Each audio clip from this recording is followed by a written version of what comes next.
tá bem? Já discutiu com quantos vascaínos hoje? Após a derrota de ontem. Após aquele primeiro tempo, mais uma vez, que assustou. Eu fico aqui agora me questionando, será que nem paz a gente vai ter esse ano? Que vida é essa nossa? Mas mesmo assim, tem muita resenha nesse vídeo, né? O Lédio Carmona está sendo muito criticado por alguns torcedores pelos seus comentários na partida de ontem. Eu quero pontuar aqui essa questão. Denilson, né, que foi contratado recentemente aí pela Globo também, falando do menino Couto, que está sendo muito cobrado também, criticado. Payet, Coutinho, eles não decidem nenhum jogo. E aí eu tenho um bom questionamento para fazer aqui com vocês nessa visão do Denilson sobre o Felipe Coutinho. Claro que vamos falar também sobre mercado da bola, né? Garré, Lloyd Augusto, e apareceu mais um atacante. O jornalista André Hernan, né, confirmou que o Vasco está tentando a contratação desse atacante português. Deixa eu ver aqui se tem mais desabafo. É isso, família vascaína, porque nesse momento é o que nos resta. E aí eu queria começar esse vídeo, antes de qualquer coisa, de te pedir aquela moral, se inscreve no canal, antes de qualquer coisa, um trecho da coletiva de ontem do Fábio Carille, dizendo que, mais uma vez, o time foi muito abaixo. Olha isso. Não, é o segundo tempo do time, né? Você vai para o intervalo assim, poderia ter feito muitas substituições, o time foi muito abaixo. Então, para que crucificar nesse momento e tentar organizar com os mesmos jogadores, né? E a resposta foi boa. Um segundo tempo com uma atitude muito diferente, que tem que ser Vasco, que tem que encarar um clássico e que tem que ser Vasco sempre. Foi isso que eu falei agora no final do jogo. E aí, família vascaína, com o perdão da palavra, a grande merda, Carille, a grande merda é que você tá falando isso desde a coletiva contra o Volta Redonda, Fluminense, Sampaio Corrêa e agora novamente. O time foi muito abaixo. É somente culpa sua? Claro que não. Eu entendo que organizar esse time do Vasco nesse momento, sem as opções, sem jogadores de velocidade, é difícil. Agora, o grande problema, e aí uma crítica aqui construtiva, é da gestão, é do Pedrinho, departamento de futebol. Porque assim, colocaram um treinador numa situação bem complicada e difícil, expondo ele a essa dificuldade toda. Porque eu falo aqui, por mais que um ou outro tá colocando na conta do Carille, eu acho que a grande maioria entende que nesse momento não é uma questão somente do treinador. Pode ter alguma coisa ou outra, organização defensiva, que a gente tanto bateu aqui que o Carille ia trazer para o Vasco e nesse momento tá com muita dificuldade, mas uma crítica construtiva aqui, foi uma grande merda aí no planejamento de futebol, porque de repente era melhor você ter mirado jogadores aqui, traz um ou dois e depois vai lá na parte de cima, né? Que aí vai exigir mais uma questão financeira, articular aqui, desenrolar ali, porque nesse momento não dá pra você contar com o Jean Davi, Pedrinho. Não dá, irmão. Eu sei que você foi numa coletiva, botou o seu rosto, né, sua cara aí na frente de todos os vascaínos e tentou ali de alguma forma, né, falar que a negociação, que a contratação do Jean Davi foi positiva, que é jogador de seleção. Não existe. Não existe o Carille ter como opção colocar o Jean Davi em campo. Então uma crítica construtiva, tá? Foi uma grande merda aí esse planejamento que o Vasco fez para essa temporada. Porque é o que eu tô falando aqui, entendendo a dificuldade do time que vem desde o ano passado. Quantas vezes eu falei isso aqui em defesa ao Paiva? Esse time é difícil de organizar, porque o Vasco pratica um futebol que não tem no mundo, sem jogadores físicos, sem jogadores de velocidade. E a época, o que o Pedrinho fez com o Álvaro Pacheco? Depois de 4 partidas, ele entendeu que o Álvaro Pacheco não ia conseguir tirar nada daquele time. 4 partidas, porque não tem conhecimento do campeonato, não tinha conhecimento do elenco. E nesse momento, o treinador que ele escolheu para essa temporada, ele não consegue tirar nada desse time. Agora, hoje, a culpa não é dele. Hoje, a culpa é sua. Só que eu entendo toda a dificuldade financeira. Só tô pontuando uma questão que tá clara, Pedrinho. E infelizmente, de repente, era isso. Mirar lá embaixo, tentar colocar, ter as opções nesse momento, por mais que a torcida ia gritar, ia chiar, que vocês contrataram o Jean Davi e Maxime, né, gastaram cartucho com esses caras. Mas hoje tá claro a necessidade, a falta que esses jogadores estão fazendo. E na minha opinião, pelo planejamento equivocado, tá expondo Felipe Coutinho e Carille. E a gente vai debater sobre isso, família vascaína. Mas antes, dá aquela moral, se inscreve aqui no nosso canal e deixa a sua opinião aí, o seu desabafo, que tem muita resenha. Vamos lá, ó. Eu queria começar aqui rapidamente destacando o Lucas Freitas, porque na minha visão jogou muito bem, talvez o melhor em campo ontem com a camisa do Vasco, achei com muita personalidade na bola aérea, né, nos duelos individuais, não sentiu a partida, mesmo com o Flamengo pressionando, marretando ali no primeiro tempo. Então, gostei bastante aqui da atuação do Lucas Freitas. Eu sei que é só uma amostra, mas em comparação ao Lucas Freitas, que jogou contra a Volta Redonda, Sampaio Corrêa, né, pegou adversários que não tem a qualidade do time de ontem, do adversário, ele foi muito bem, né? Ele atuou muito bem ontem. Então, né, o Carille tem que observar e de repente dar mais oportunidades para esse jogador aqui, família. Agora eu quero falar com vocês sobre o Lédio Carmona, né, pra gente entrar aqui nessa resenha. Eu vi alguns torcedores até gravaram um vídeo, colocaram aí nas redes sociais criticando a postura do Lédio Carmona. A gente precisa ter o entendimento que o Lédio Carmona, ele é vascaíno. Ele é vascaíno, ele comenta com o coração de vascaíno. Ele pode dizer que não, que ele é profissional, mas eu discordo, tá? Se ele falar isso, não, eu sou profissional, não. Ele comenta como um vascaíno indignado. Um vascaíno que olha para aquele primeiro tempo e não vê o time dar um chute no gol e sem ideia nenhuma do que fazer com a bola, sabe? E aí, né, pontuando aqui os comentários, ó. É uma atuação constrangedora do Vasco, fraquíssima. O time não consegue ter um suspiro de reação ofensiva. O Flamengo é absoluto em campo. É um jogo absolutamente constrangedor pela diferença de força entre os rivais. Lembrando que ele falou isso também no jogo contra o Fluminense, tá? Não foi porque é o Flamengo. E aí ele tá pontuando aqui também o outro comentário que ele destacou, que tinha uma criança, né, dormindo. E aí ele brincou, né?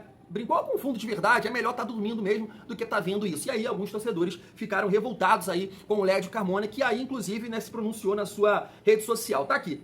Busquei esses dois comentários que eu destaquei aqui agora, meus, para explicar algo simples. O comentarista fala e precisa relatar o que vê. Pode ter opinião, mas a função é dizer com exatidão e sem eufemismo o que acontece em campo. A atuação do Vasco no primeiro tempo do Clássico contra o Flamengo foi vergonhosa, constrangedora e humilhante. O time foi amassado pelo Flamengo. Pablo Verratti foi perfeito e falou algo muito parecido na entrevista no fim da partida. No segundo tempo, o Vasco melhorou, competiu e deixou uma impressão melhor. Não o suficiente para reverter o resultado, mas reconhecemos na transmissão essa melhora. Maioria absoluta dos vascaínos concordou com nossos comentários e que só confirma que fiz minha obrigação profissional e que não é mais do que meu dever. Ontem eu respeitei a história do Vasco e a minha profissão falando a verdade, dolorosa e dilacerante. Uma história linda que vive capítulos tristes e melancólicos nos últimos anos. Errado estaria eu se escondesse o que todo mundo viu e usasse sofismas para atenuar o atropelo. Aí sim seria desrespeito aos 126 anos de história do Vasco e aos meus 38 anos de profissão. Não sou passador de pano, sou jornalista e meu legado é falar a verdade. Simples assim. É o que eu falei com vocês no vídeo de ontem, né? Cada vascaíno tem a sua maneira de extravasar, de botar o ódio pra fora. Cara, e eu falo isso aqui o tempo todo, né? Eu não tenho a pretensão nenhuma de ensinar alguém a torcer, se posicionar, sofrer, extravasar, ódio pra fora. Não é a minha função aqui, né, como torcedor. Eu tenho a minha maneira de sofrer, de botar o ódio pra fora. Agora, eu concordo com o Lédio. Não tem como você querer defender alguma coisa ou levar pro lado da instituição. Não é isso. A gente tá analisando a partida, o confronto, o jogo, a incapacidade do Vasco. Eu falei essa parada de discurso ontem. Ah, isso aqui é Vasco. Não, isso não existe mais. Existe trabalho, existe gestão, existe investimento. Me explica uma coisa. Essa diferença que o Flamengo está construindo em relação ao Vasco, que vem aí de 30 jogos, né? Desde ali do período que o Flamengo vem se organizando e o Vasco está tendo essa dificuldade de enfrentar, de ganhar. Será que é o quê? Porque o torcedor do Vasco nesse período deixou de ter fé? E aí a fé do flamenguista aumentou? Parou de torcer? Parou de apoiar? É claro que não. O que aconteceu lá é que tem investimento, teve gestão e eles têm um time muito forte. Não tem nada a ver com camisa. Não tem nada a ver com camisa. É que nesse momento a gente tem um time limitadíssimo e os caras, sai Plata, entra Cebolinha. Sai Michael, entra Luiz Araújo. Sai Pulgar, entra Alan. E o nosso entra Jean Davi.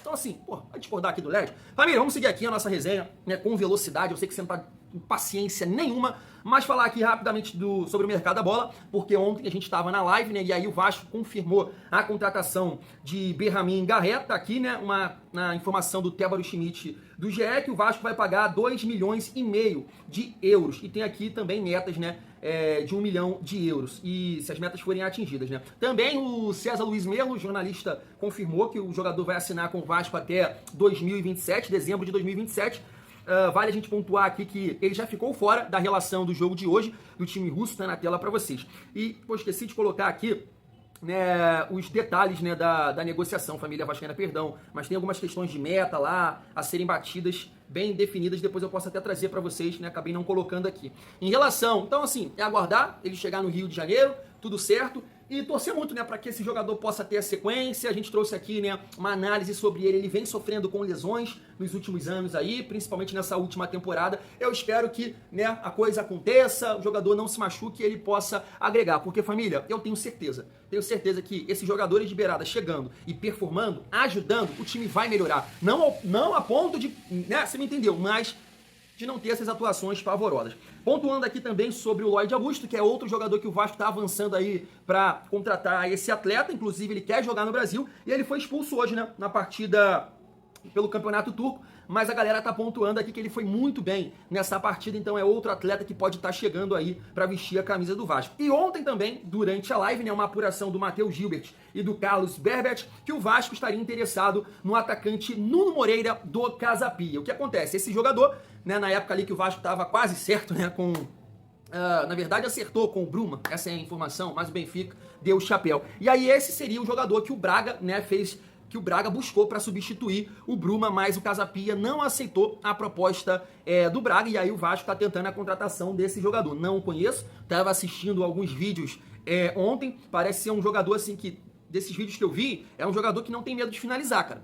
Chuta bastante, né? Sempre corta para a perna boa dele e larga o aço. Eu acho que isso falta também ao Vasco e parece também ter uma certa velocidade. Agora existe uma dificuldade nessa negociação, família vascaína. Por quê? Tá na tela para vocês, essa aqui é uma apuração do Detetives Vascaínos. Vamos lá, ó. Sobre o atacante Nuno Moreira, informado por Matheus Gilbert e Carlos Berbet, e essa informação foi confirmada também pelo André Hernan, tá? Entrei em contato com uma fonte da diretoria do Casa Pia, que confirmou o interesse do Vasco, mas preferiu não adiantar nada agora. Se limitou a dizer que o jogador só sai pelo valor da cláusula, perdão. Pelo que se sabe, Nuno Moreira tem uma cláusula de rescisão de 3,5 milhões de euros. Recentemente, o Braga tentou adquirir o jogador com uma proposta de compra de 3 milhões de euros. O Casa Pia rejeitou a oferta. E aí ele fala aqui que vai trazer mais detalhes no canal no YouTube. Família Vascaína, então, é aguardar. O Pedrosa também falou que o Vasco está negociando com outros atletas, porque a ideia é trazer aí, né, de 2 a 3 jogadores para dar mais opções ao Fábio Carille. E aí, pra gente finalizar aqui o nosso vídeo, eu queria trazer 2 comentários, né, pra gente colocar tudo aqui, Carille, Coutinho, eu vou trazer o Conrado e também o Denilson, falando, né, basicamente com um tom de pena em relação ao Coutinho. Se liga só.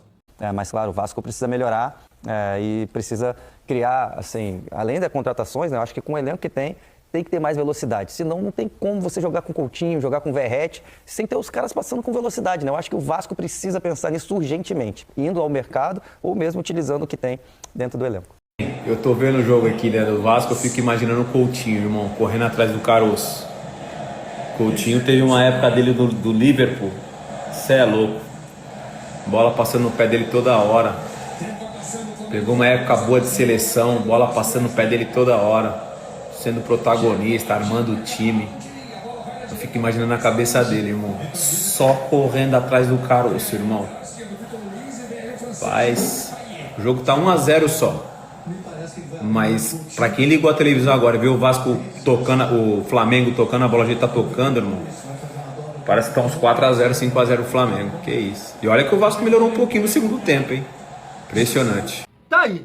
Você pega esse comentário do Conrado e pega essa visão do Denilson, e aí eu vou debater com você sobre Felipe Coutinho. Você acha que eu estou satisfeito com as atuações do Felipe Coutinho diante de Fluminense e diante de Flamengo? Pô, claro que não. Claro que não. Não dá de forma nenhuma. Agora eu tenho um questionamento para fazer, porque eu entendo que o Felipe Coutinho é craque, é gênio, ele é muito acima da média. Mas como o Conrado falou e o Denilson também, não é jogador para ficar correndo atrás, pelo menos, por exemplo, no jogo de ontem, né? Então assim, eu te pergunto, seguinte exercício, pega o Arrascaeta, tira o Arrascaeta do time do Flamengo e bota o Felipe Coutinho de meia armador do Flamengo, jogando com Plata, Michael e Bruno Henrique mais à frente. E claro, um time com posse de bola. Eu tenho certeza absoluta que seria um outro nível de atuação. Um outro nível de atuação. E aí pega o Arrascaeta, bota no Vasco para ver se vai render alguma coisa. Não vai, família. Não vai. Isso é uma resenha que eu puxo com vocês lá de trás. Lembra quando o Lucas Pedrosa falou: se você acha que Coutinho e Payet não podem jogar juntos, você não entende nada de bola. Pô, eu falo isso desde o ano passado. Cara, futebol hoje, entendendo a parte física do Coutinho e do Payet, eles precisam de jogadores de força física na frente. Com certeza vão performar melhor, com certeza vão jogar mais. Com certeza. Agora, esperar que o Felipe Coutinho, num jogo como aquele, pegue a bola do meio campo e arranque, drible 1, drible 2 e bate no gol, isso não vai acontecer mais, gente. Não vai acontecer, até porque é muito difícil com a parte física que ele tem, né? Já não tá lá no gol aquele tempos de Liverpool. Então, assim, eu acho que o Pedrinho, infelizmente, e entendo a parte financeira, mas a gente tem que cobrar, porque assim, tá expondo, cara, Carille e Coutinho. O Payet eu já não vou falar mais nada não, porque o Payet já tá aí de longa data, mas essa situação também serve pro Payet.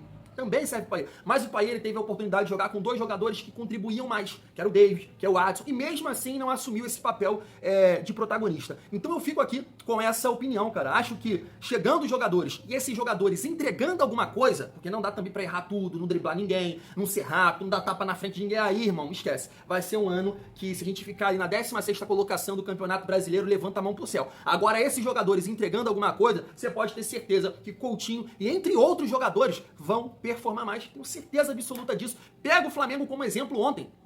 Tudo que o Flamengo fez no jogo, ou iniciava com velocidade, com tesão, ou terminava com velocidade. É marcar pressão. Bruno Henrique, Plata e Michael. Olha a velocidade dos caras, mordendo o goleiro, os zagueiros do Vasco. Coutinho e Verratti conseguem fazer isso? Olha a jogada do Plata, olha as jogadas do Michael. Alguém do Vasco faz isso? Então, assim, hoje é necessário, para você tirar o melhor do Coutinho e até mesmo do Carille e também do Verratti, esses jogadores de velocidade. Sem eles, vai ficar complicado. Aí eu vou concordar com todo mundo. Não dá para pagar isso pro Coutinho ou pro Payet com as opções que a gente tem hoje. É melhor você pegar jogadores que vão ajudar a marcar, vão ajudar a puxar contra-ataque, porque talento, nesse atual momento, não vai ser valorizado. E aí você pagar pro cara não render, de fato, não vale a pena. Então, vamos esperar chegar esses atletas e aí sim eu acho que com certeza Coutinho vai performar melhor, família vascaína. Fui!